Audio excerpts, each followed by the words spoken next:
What's up, everybody? My name is Parasite, and welcome to Over the Top with Man City.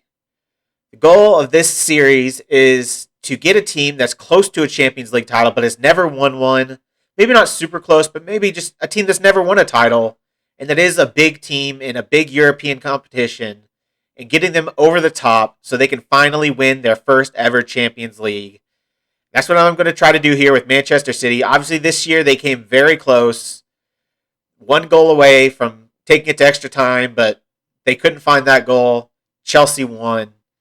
Now Man City need to get over the top, and I'm the one I think can take them there. No slide on Pep, but obviously this might be a one season save. It might be a 2-3 season save. It depends on how long it takes me. It shouldn't take me that long because this is a very good team. Hopefully, just a change in management will be enough to get them over the top and get them a win in the Champions League final. But that's what we're going to try to see here. So today, all I'm going to do is we're going to build the tactic together. I'm going to go through some of our set pieces, get the team ready, show you what signings I want to make, what signings I'm already working on, what sells I might make, and just get it ready for the start of the season. There won't be any gameplay this episode, but next episode we will start the Premier League season. We're going to start here with our tactics.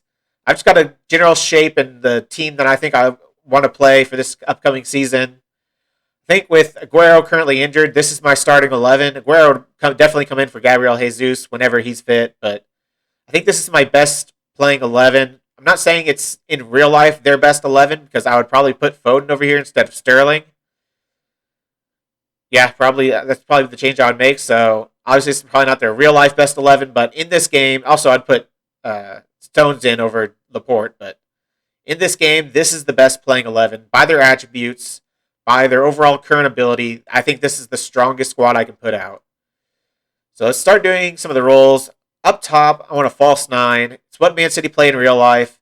Jesus is very well set up for it. He's got good dribbling, good flaring off the ball, good passing, good work rate and technique, which I don't know if work rate is important, but technique definitely is. Yeah, work rate doesn't matter, but good technique's important. Really good physical attributes for it. And Sergio Aguero, also very good at false 9. So he's got all the dribbling, passing, technique, off the ball, decisions, composure, anticipation. Ridiculous physicals right now for a 32-year-old. So he's going to be really good in that role. Sterling, I think his best role is inverted winger on a support duty. Especially this season, he's not shown to be the great goal scorer that we thought he was going to be last season. Obviously, he started off last season in hot goal-scoring form. This season's been very much different, but I think in this game especially, I think his best role is inverted winger. I'm going to put him on support because I feel like he's more of a supportive player. He's not there to be one of your best goal scorers. Mars, on the other hand, is definitely an inside forward, and he's definitely on attack. He is one of your best goal scorers, one of your best goal threats. He's got really good finishing. 16 finishing, 14 long shots. So I want him cutting in on his left foot, going for goal as often as possible. De Bruyne, he's got really good finishing. I want him to be another goal scorer, so Mazzala on attack. 15 dribbling, 16 finishing, 16 long shots, 18 passing, 20 vision. He's ridiculous, but really the best role, if you're trying to get goals from a midfielder, the best role is Mazzala on attack. I think it's the only one that uses finishing, like in one of its suggested. Advanced Playmaker has shoot less often, so you definitely don't want that on. Similar on attack, I don't think even prioritizes finishing. So just box to box does. So box to box would be another decent role, but he's not very defensive. So players that aren't very defensive and are good goal scorers, Mazzala on attack, which is the reason why I'm also putting Silva as a Mazzala on attack. He's got really good finishing as well. 16 finishing, 13 long shots. He doesn't have very good defensive ability, so I don't want him as a box to box. So I'm going to play him as a Mazzala. Fernandinho could either play defensive midfielder or deep line playmaker. I think those are his best two roles. I'm going to stick with deep line playmaker on defend for now. Walker, I want him supportive role because the winger in front of him is on an attacking role. Usually I kind of like to switch. If the winger's on attack, I want the fullback on defend, or it's defender support. The winger's on support, I want the fullback on attack. I think I'm going to play him fullback support. It's one of his better roles. He could play wingback support. Yeah, he's probably a wingback. Let's play wingback support. Then Mendy, want him on attack, so I'm probably going to play him as wingback on attack. And he's got really good crossing, so that takes advantage of that. So that's good that kind of works out well. Walkers are pretty good defensively, so not a very good crosser. So I'm okay with that setup. Both these guys are definitely ball players. Says he's best as a stopper. Can the port do cover? Yeah, he's pretty good at cover. That's actually his best role. So we'll do a stopper cover kind of partnership, and definitely sweeper keeper on attack for Ederson. So those are the roles. Just some instructions I like to put for my forwards. Obviously, pressing more urgent, marking tighter, and tackling harder. They seem to get less yellows or sent off with straight reds less often than like your midfielders or your defenders. So I always like to have my forwards marking tighter and tackling harder and pressing more urgently. I want a hard press from the front. I want them to be physical. I want them diving into tackles, looking to make that key interception, which can lead to a quick counterattack. The midfielders, I don't want tackling harder, but I do want them marking tighter. So I'll set that for the... Oh, nope. No tackle harder. Just more urgent marking tighter. The deep line playmaker here, I don't think I want him to do anything. I don't really want him to mark tighter. I want him to kind of shield the back line a little bit. So I don't want him to close down defenders that intensely. Maybe mark tighter. So they mark tight to a player when he comes kind of in his zone of influence. But let's just have that. For the fullbacks, I like to have them on shoot less often, just so they're more likely to cross the ball. And when put in the situation, like the angles they're be at, a cross is a much better option about 90% of the time than a shot. So I want them to shoot less. I think that's all in terms of personal instructions. Now we need to get down to mentality and in possession, all that. I think I'm going to start attacking. I'll probably play positive against some of the bigger teams, maybe balance against some of the really big teams away from home. But I think against most teams, I want to go attacking. In possession, play out of defense for sure. Work the ball into the box for sure. Low crosses for sure. I love playing with a higher tempo, so I'm going to continue that here. It's just my favorite for this this Football Manager. It's my favorite thing to do is playing with a high tempo. It seems to work really well. It unsettles the opposition. It seems to be better than a low tempo. It might not be directly, in line with what Manchester City do in real life, but it's what I think can be most likely help us win a Champions League. So that's what I'm going to go with. I'm also going to go slightly shorter, a little bit more Man City style, and then run a defense. I love run a defense. It's such a good, I don't know what to call it, is tactic. Such a good thing to do. I love running a defense. It seems to be the best, one thing I have on pretty much no matter what. Unless I have terrible dribbling players, I'll almost always have run a defense on. Maybe be more disciplined or be more expressive, but I'm not going to take it just yet. I think I'm going to save that for if we're struggling to kind of work through a team, struggling to break them down, then I might go more expressive. In transition, definitely counter press and counter. Distribute to the deep line playmaker. I think that's it. And out of possession, always much higher line of engagement. Always more urgent pressing. Always prevent short goal distribution. Always get stuck in. At least I do. Always defend wide. And defensive line, I either like this standard or higher. I never go much higher, really. It just feels too dangerous. I never really go lower or much lower. It just feels like you're just letting them do whatever they want. I'm going to go slightly higher and use an offside trap. These defenders should be good enough mentally to be able to do it and physically to be able to do it. So I think it's the best choice. Now let's go into set pieces. So let's start with our set piece takers. De Bruyne, definitely a set piece taker for... Actually, Mahrez can play on the left.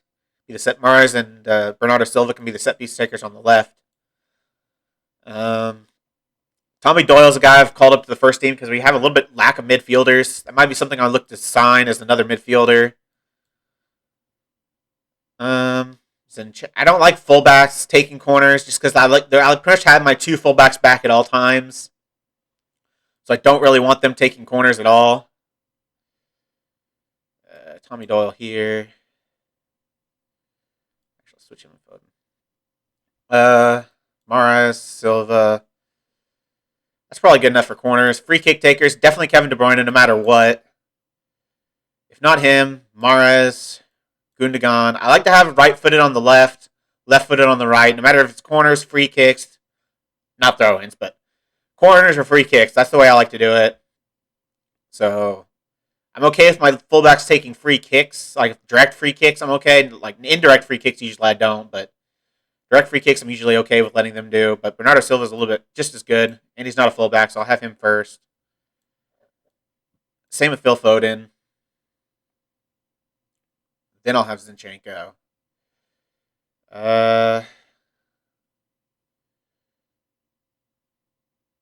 Guerrero, Cancelo, Walker. It's good for free kicks. Long throws, pretty much just the fullbacks. Even if they're not very good long throw takers, these might. So I might actually try long throws. I haven't really been doing long throws for a while because they just don't work anymore.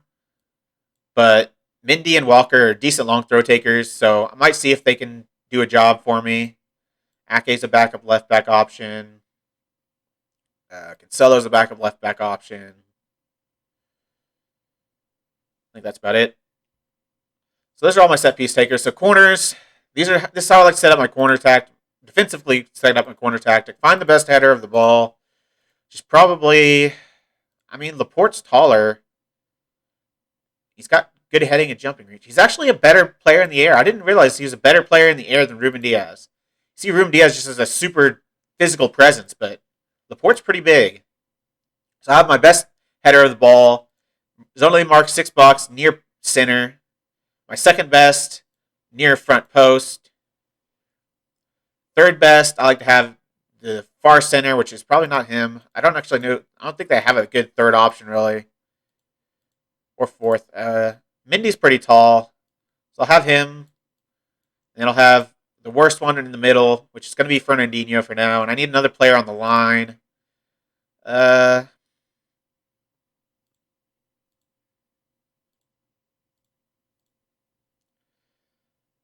I guess he can do it. Raheem Sterling can do it. And then the player I can have all my players back, no players up front, but I want one player on the edge of the area. Any clearances, he goes straight to him, and I want him to push it, run at the defense. And I think the best player for that is going to be Jesus/Aguero. They've obviously got the finishing ability. I could use Mahrez, but I just think they're just as good as dribblers, and I think they're better finishers than Mahrez is. So I'll go with the striker on the edge of the area. Then just repeat that for this side.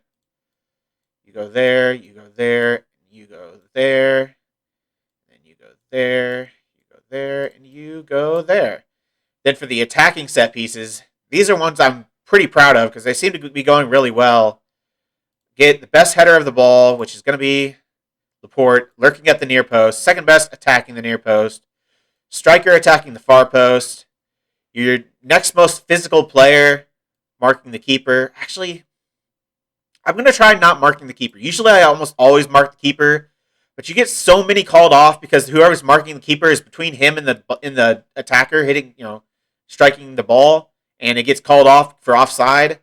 So I'm actually not going to have him mark the keeper. See if I can get more times where he doesn't get called for offside, because that gets very frustrating. And then I want one player on the edge, which I think is going to be Mahrez, or one player lurking outside, which I think is going to be Mahrez. One player coming short, and one player attacking the ball from the edge. And then I want all the crosses to be near post. And we're going to go with this for now. Just the last player just going forward. If it's not working as well, I might have moving back to marking the keeper, but I'm going to try this from here on. Both fullbacks back. This is why I don't like them taking corners, because I want two players back at all times, and I prefer if it's the fullbacks. Then just mirror that on the other side. Ah, dang it. I hate how it does that. You are the taker. There. De Bruyne is probably better on the edge than Sterling. Sterling can come here. You can attack. There we go. So this is my corner tactics. I don't really do free kicks. I haven't been doing long throws, but I'm going to try long throws again. So have them take it long. I haven't really decided the best way to set up the box for it. I think I'm going to go kind of just like my corner tactic. The best lurking, the second best attacking, striker attacking the far post, and then just everyone else in the box. Our defensive midfielder can stay back with their left back. and then one player short, which I probably prefer to be Raheem Sterling. Let's go with that. And actually, I do want someone marking the keeper because I don't think you can. Well, can they be offside from the? I guess they can be offside still if they're in the way of the keeper when they hit the volley or hit the header. So I don't want anyone marking the keeper again. Long throws. Center left, center right, striker, defensive midfielder, left. Also, I want someone lurking outside the area, so that's probably Kevin De Bruyne. And let's have someone attacking from deep, which I'm actually going to have that be Riyad Mahrez. Lurking outside, attacking from deep. There we go. That's the throw-in tactic. See if it works. Long throws hadn't worked for me since the change, but we'll see if this works. I got better long throw takers than I typically have, so I think that's about it for the tactic. That's it for the tactic and the set pieces. This is what I think is our best squad. In terms of sales, I think I'm going to sell Eric Garcia. If I knew for sure this is going to be a one-season save, I would hold on to him because he's an asset to the team.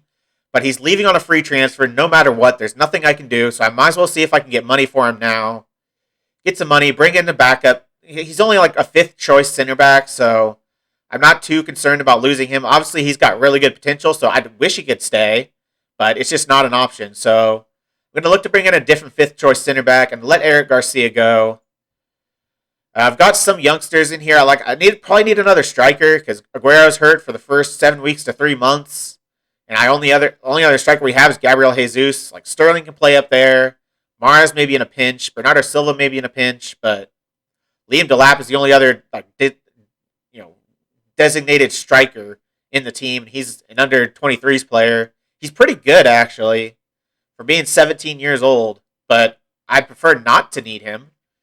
And also in terms of midfielders, we only have like Gundogan. Like Foden's kind of my backup for Mahrez. Torres is my backup for Sterling. Rodri's my backup for Fernandinho, so I really only have Gundogan as a backup midfielder. So I've had to call up Tommy Doyle, which is another under 23s player, some decent potential. It's pretty good right now, but again, I prefer not to have to use him, so I'll be looking to sign a midfielder if I can. I've got other areas I think are bigger needs that I think can change the first team, so need another center back, need a striker, need a midfielder. And I think I'm going to bring in a new left back. That's obviously one of the biggest needs in Man City's team in real life. A new striker, really, and a new left back. So, and one of the best, if not the best in the world, is leaving on a free transfer at the end of the season.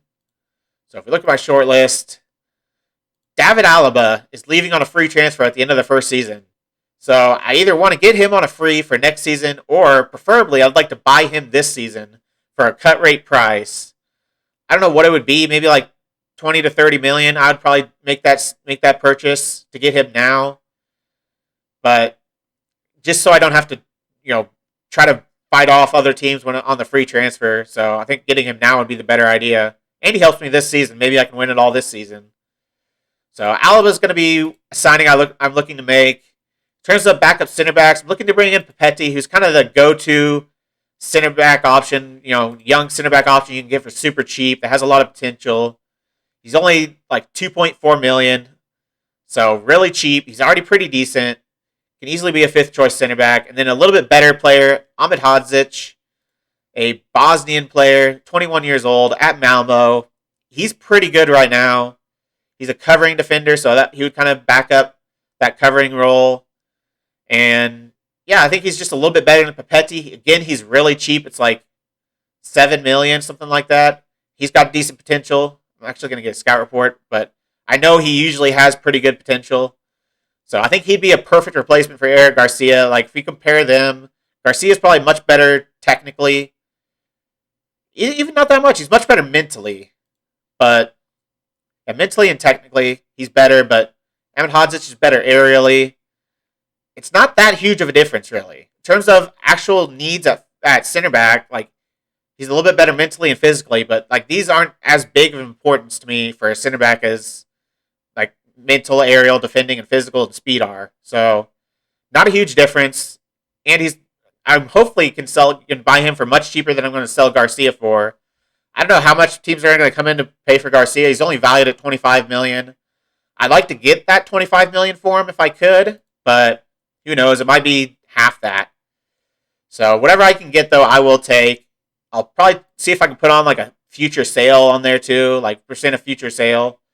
So in terms of midfielders, I haven't really scouted any midfielders yet. I'm really waiting to see what happens with Alaba before I make any move for midfielders because I'll need. Well, I mean, I can move my wage budget to transfer budget, so I can have like 38 million because Alaba's going to want like over 200K on wages. So I'd have the money for Alaba still, even if I buy Petty and Ahmed Hodzic. So I should still have the money for Alaba, but if I go and buy a midfielder and a striker, obviously you see another name up there, Harry Kane, keeping my eye on for a future striker option.